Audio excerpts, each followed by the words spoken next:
Good day. Welcome, my dear students, to the online lecture of 12th lecture of Mechanics of Solids. And in this lecture, we will discuss about determinate and indeterminate system. So, as I discussed in the last class, we have two types of problems involved in Mechanics of Solids: either determinate type of problem or statically indeterminate type problem. So, already I explained what is determinate problem in the previous example. In the previous example, we done a determinate type of problem. Here in this problem, the unknown, we need to calculate an unknown P2. P2 is an unknown. Okay, we have P1, P4, P3 in the previous problem, but P2 is an unknown. So how this P2 is calculated? Using a equilibrium equation. Sum of all horizontal forces equal to 0. So we equate all the forces to the left and towards the right. So equated to 0. From that we calculate the value of P2. So here number of unknowns is 1. For calculation of this one unknown, we use one equilibrium equation. Sum of all horizontal forces equal to 0. Okay, so this type of problem is called determinate problem, or the main characteristics of a determinate problem is that the number of unknowns involved in that problem will be equal to or less than the equilibrium equations. It will be equal to or less than the number of equilibrium equations. So what are the different equilibrium equations? We already studied different equilibrium equations. These are the three equilibrium equations. Sum of all horizontal forces equal to 0, sum of all vertical forces equal to 0, sum of all moment about a point equal to 0. These are the three equilibrium equations. So we have three equations based on the equations of equilibrium, and if the number of unknowns is 3 or less than 3, using these three equilibrium equations we can calculate the unknown values, or unknown, it may be a reactive forces, unknown reactive forces, or any unknown values can be calculated using these three equilibrium equations. But if it is greater than 3, if the number of unknowns is greater than 3, or number of unknowns is greater than the number of equilibrium equations, then such type of problem is called statically indeterminate problem, and corresponding system is called statically indeterminate system. Okay, that is statically indeterminate system. So to solve such a statically indeterminate problems, we actually develop or generate other equations. Other than these equilibrium equations, we generate another equations based on the number of unknowns using a condition called compactibility condition. For example, if the number of unknowns are 4 and we have only 3 equations of equilibrium, so here this is an example for statically indeterminate system or problem. So in this case, we have to generate one more equation to solve all the 4 unknowns, and that extra equations are generated using the condition called compactibility condition. Okay, compactibility condition, and based on this compactibility condition we can generate additional equations according to the requirement of number of unknowns. If the number of unknowns are 5, then we have to develop additional 2 equations. If it is 6, we have to develop additional 3 equation. If it is 4, we have to develop 1 additional equation using compactibility condition. Okay, and so that is statically indeterminate system or indeterminate problem. And there are different examples for statically indeterminate problems. For example, I'm giving a beam problem. So here this is a beam problem, and here it has 3 supporting regions, and one inclined load is acting on this beam. Okay, and this is a hinge support. This is a hinge support. Okay, so a P load is acting on that. So what is the free body diagram? Free body diagram will be this one. These are the 3 reactive forces are acting on the support, and here this is a hinge support, so there will be a horizontal as well as vertical reaction in the hinge support. So I can give different value RHA, RVA, RVB, RVC. These are the reactive forces, and this is the force P. Okay, and here what is the equilibrium equation? Sum of all horizontal force is equal to 0. So we can resolve this P in the horizontal direction. So RHA equal to when we resolve in the horizontal direction, P cos 30. P cos 30. Sum of all vertical force is equal to 0. So from this we can calculate RHA. Sum of all vertical forces is 0 implies RVA plus RVB plus RVC equal to P sin 30.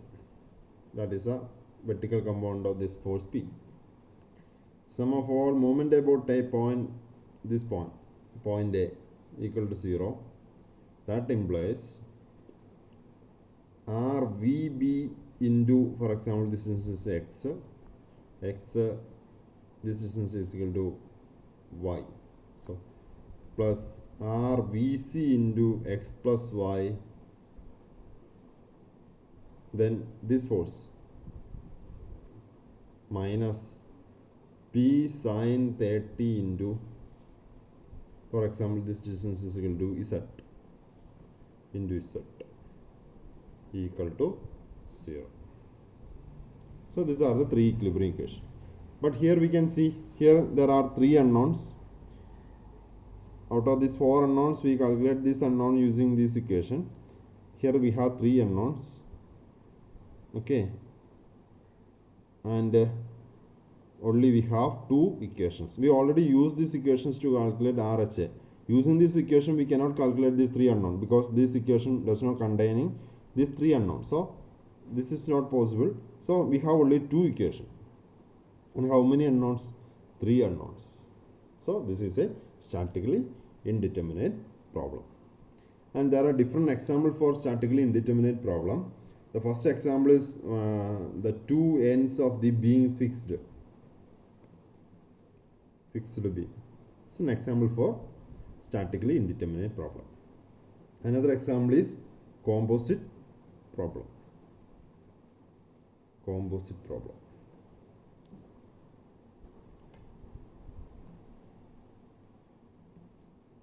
Okay, and in this I am only explaining this composite problem because this is only included in your syllabus. What is the deformation on a composite structure? Okay, so composite problem and the two ends of the beam, fixed beam, is an example for this type of statically indeterminate system. Okay, so next I am going to explain this one of the examples, that is composite bars or composite problems. Okay, and in this composite structure or composite bar is nothing but a bar consists of two or more bars of different material in parallel is known as composite or composite bars. Okay, commonly in the last example we only use a single material bar. Okay, single material bar, or it may be more than one material. For example, in case of a stepped bar, this will be steel and this will be aluminum. Okay, and so the two, it can be divided into two segments. One segment consists of aluminum, one segment is steel. But this is not a composite bar. For a composite bar, the bar consists of two or more bars of different material in parallel. It should be in parallel. Here it is in series. So the both material or two or more material should be arranged in a parallel manner. For example, this is a composite material. This is a composite material. This is made up of aluminum, this one is made up of steel, and using a cover plate, these two materials are joined together and a force P is applied on this composite structure. So this is an example for composite material.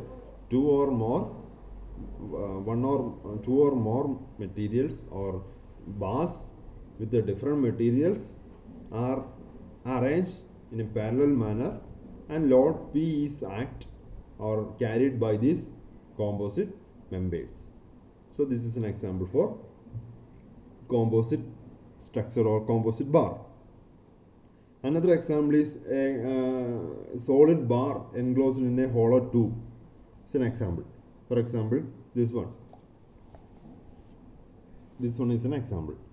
Here we can see this outer one is the blue shade. The outer one is a hollow tube. And inside the hollow tube, another material, the second material, the red one, is placed. So both inside the hollow portion, a bar is attached. Okay, so one material tube is made with one material, and the inside bar, circular bar, is made with another material. So this is the structure of that composite bar. Okay, and the two ends of the bar is fixed using a cover plate. And we apply external load P on the cover plate. So this external load P is distributed in the material 1 and 2. So the external load is carried by or shared by material 1 and 2. And this is the end view of that composite structure. Okay, so this is an example for composite material. And this type of problem is a statically indeterminate problem. What is the reason? Here the number of unknowns will be less than number of unknowns will be greater than number of equilibrium equations. That is why it is a statically indeterminate problem. So how can we solve this type of problems?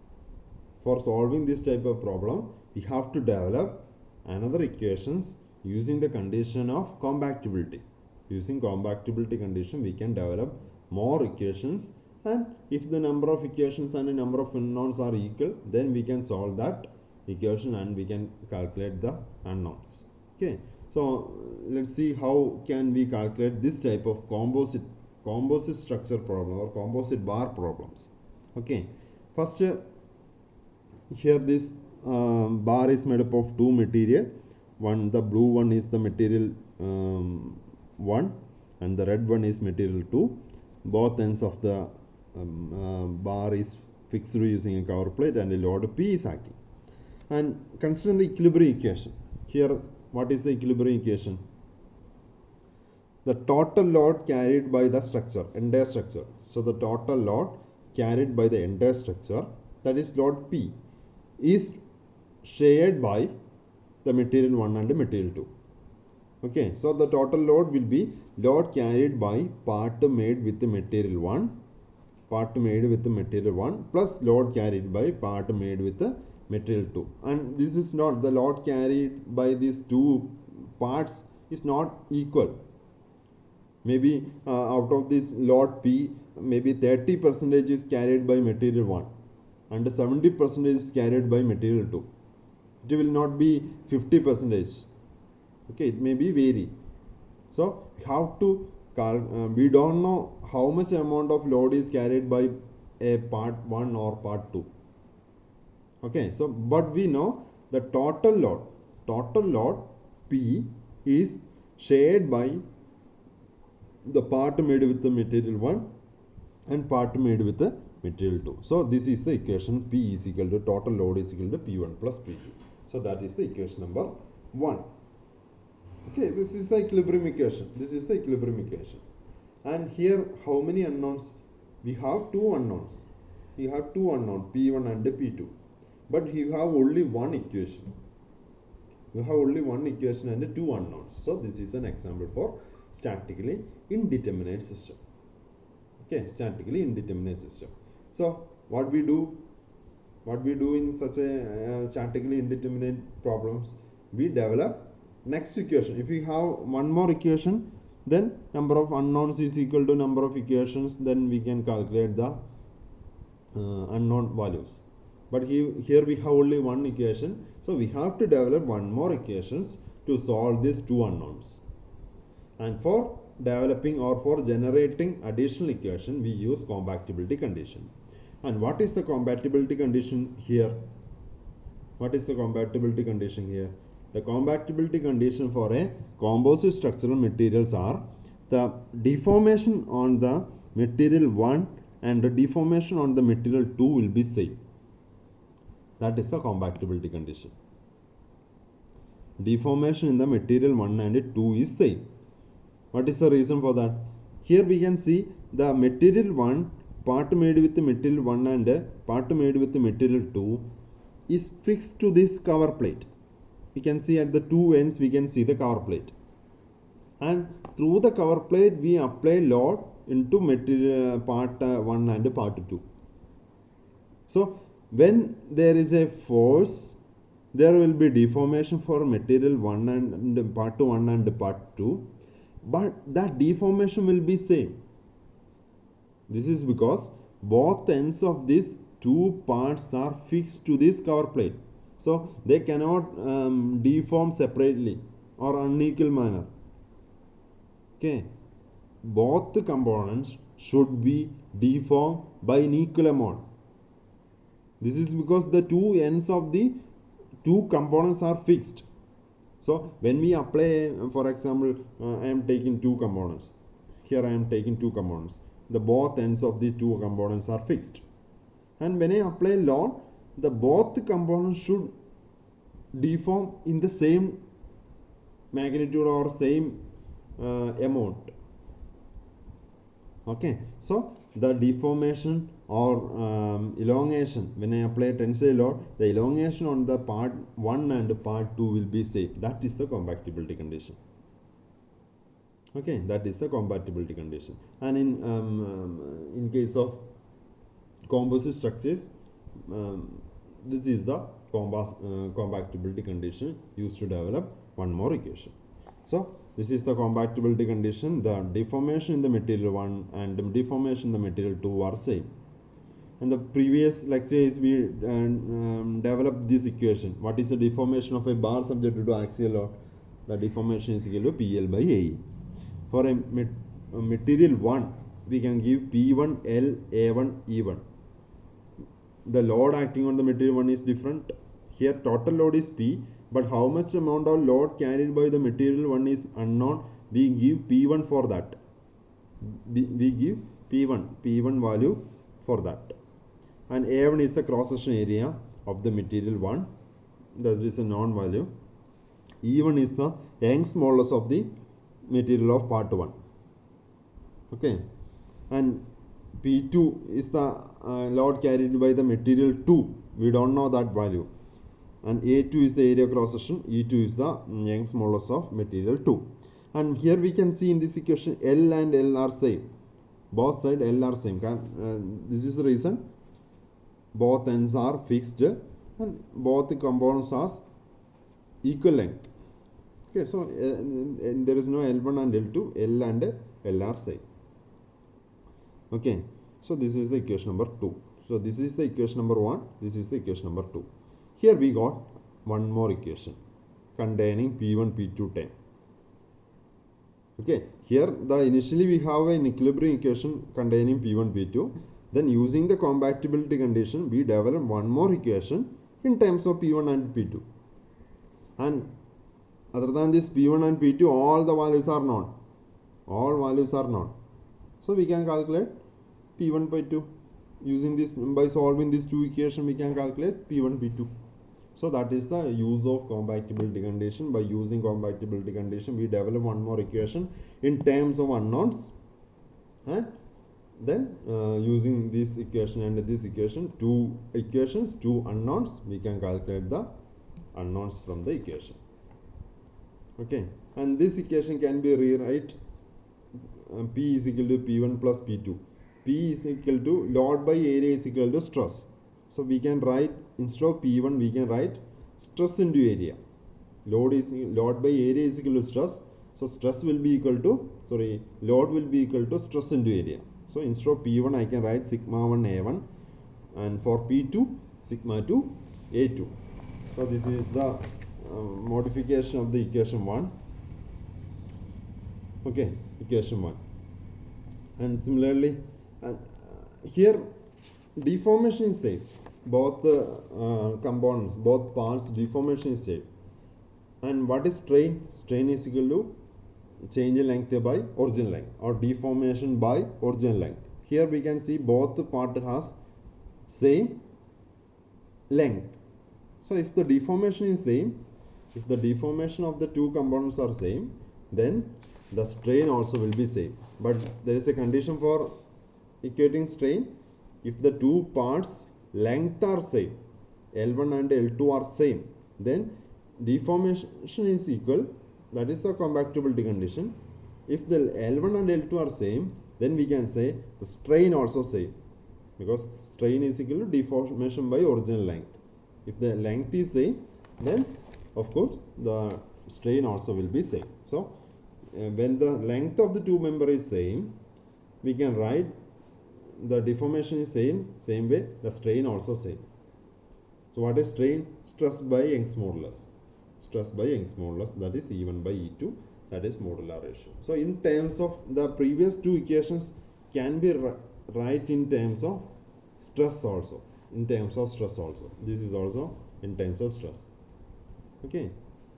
So that is the conclusion for a composite bar.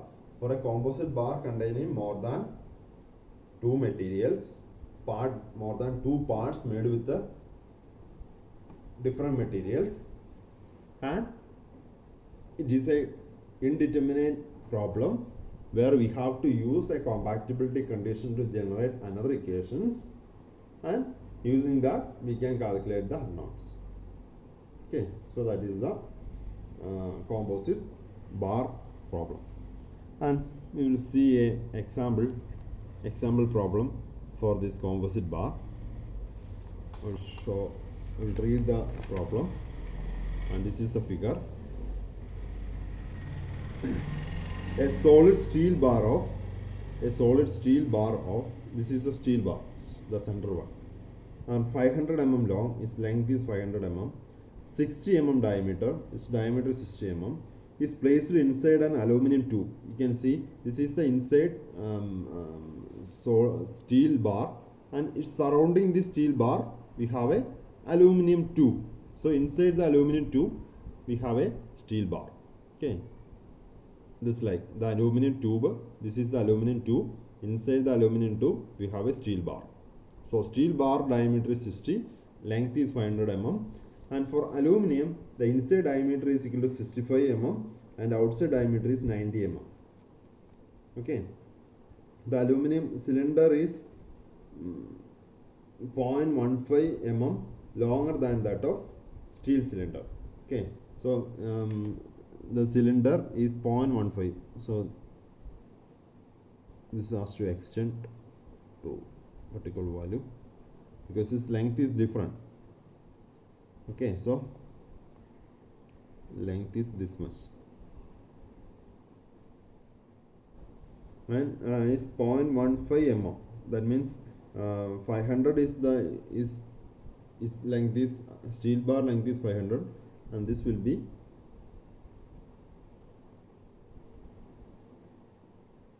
500.15 mm. Okay, an axial load of 500 kilonewton is applied to the bar and the cylinder through a rigid cover plate. Here we can see at the top and bottom a rigid cover plate, and 500 kilonewton are acting here. So this is the supporting region, so of course the reaction also will be 500 kilonewton. Okay, and compute the stress developed in the steel bar and the aluminum tube. Okay, what is the stress developed in the steel bar and aluminum tube? That is the question.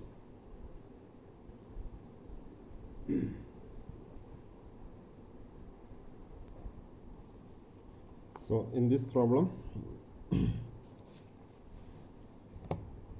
the length of, so one mistake here, the length are not equal.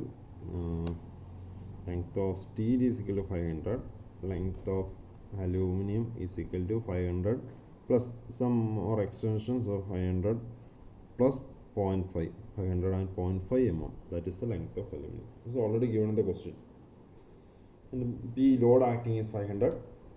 So we can calculate the cross section area of the steel bar, pi by 4 d square, diameter is 60, so 60 square we got steel bar cross section area. Cross section area aluminum cylinder is equal to pi by 4, 90 outer diameter square minus 65 inner diameter square. And ES and EAL, Young's modulus of steel and aluminum, is given in the question. Convert into mm, because all the terms, diameter, length, everything is in mm, so convert into mm. Okay, and here in this problem the length is different. The length of the aluminum and the length of the steel bar is different, so we cannot directly equate strain, but we can equate the deformation. The deformation of the steel bar and the deformation of the aluminum bar are same. Okay, so such problems where length of the two members are different, we cannot directly equate the strain values. Okay, if the length is same, then we can equate strain in the steel bar is equal to strain in the aluminum bar, but here length is not same, so deformation of the bar, two bars will be same, bar and two will be same, because the two ends of these components are fixed using a cover plate and the load is acting on the cover plate. So any deformation will be on this aluminum and steel members will be same. Okay, and so the deformation of the steel bar and the deformation of the aluminum bar is same, so that is equal to, deformation is equal to PS LS by AS ES, PAL LAL AL EAL. Okay, we know PL by A is the equation for finding the deformation, and where PS by AS is equal to sigma S, P by A. Similarly, PAL by AL is equal to sigma, and substitute the values, we got air equation relating sigma S and sigma AL, that is the first equation. And here we can see only equation is this one. Okay, this is the first equation, and the second equation is this one, total load. This is the equilibrium equation. The total load is equal to load on the steel bar plus load on the aluminum bar. Load carried by the entire composite structure is equal to load carried by the steel bar plus load carried by the aluminum 2. So 500 is the total load. The load is equal to, stress is equal to load by area, so load will be equal to stress into area. So substitute the values, where instead of sigma S you can substitute this term in this equation. So after that we got sigma L and sigma S. Okay, so actually this is the first equation, equilibrium equation. This is the equilibrium equation, and from this equilibrium equation there are two unknowns. What are the sigma S and sigma L? Two unknowns, only single equation. So this is the second equation, single equation, two unknowns. So we cannot solve this problem, so we use compactibility condition. This is the compactibility condition. By mistake actually I written this initially. This is the second step actually. Okay, so here we have two unknowns and one equation, then we have to use a compactibility condition, and we need to generate a additional equation. For that, this is the compactibility condition. From this we develop another equation which are relating the sigma S and sigma L, and by substituting this equation on this equation we got these two values, two unknowns. So this is the statically indeterminate problem. And in the textbook, in your textbook you have different types of problem. And see this problem, see this one. In this problem we have three members, three equally spaced rods in the same vertical plane supports a rigid bar AB. Okay, a rigid bar AB. The two outer rods are brass, each 60 mm long and 25 mm diameter. The center rod is made up of steel, 800 mm long, 30 mm diameter. Determine the force in the rod due to the applied load of 120 kilonewton through the midpoint of the bar. The bar remain horizontal after the application of load. Take ES by EB equal to 2. This is the question. So here again the equilibrium equation is this one. This one is the equilibrium equation. 2PB plus PS is equal to P. Total load is equal to load carried by the steel member plus load carried by the brass member. Here we have 2 brass, that is why 2 into PB. So this is the only equation, but we know that entire load carried by the structure, that is 120. So P is equal to 120, but PS and PB are unknown. So 2 unknown, 1 equilibrium equation. So this is a statically indeterminate problem. Here what we do? Here the deformation of the brass member and the deformation of the steel member are same. We take this compactibility condition, and using that we can come to a relationship between PB and PS. Apply this relationship here. From this we can calculate these two values. Okay, so in composite bars, compactibility condition will be the deformation. The deformation of the different members will be same. Okay, that is the compactibility condition. And for this problem, so see this problem. Here we have steel and copper. This is almost similar to the problem what we had done here. Okay, steel and copper members. We can do the same steps here. So there are different problems in this. Okay, so this is statically indeterminate problem for composite bars. So here I am finishing this class, and in the next class we will discuss thermal loading, thermal stress. What are the stress developed and how the stress develop on a member subject to temperature variation or heat change. Okay, so we will discuss all these things in the next class. Thank you.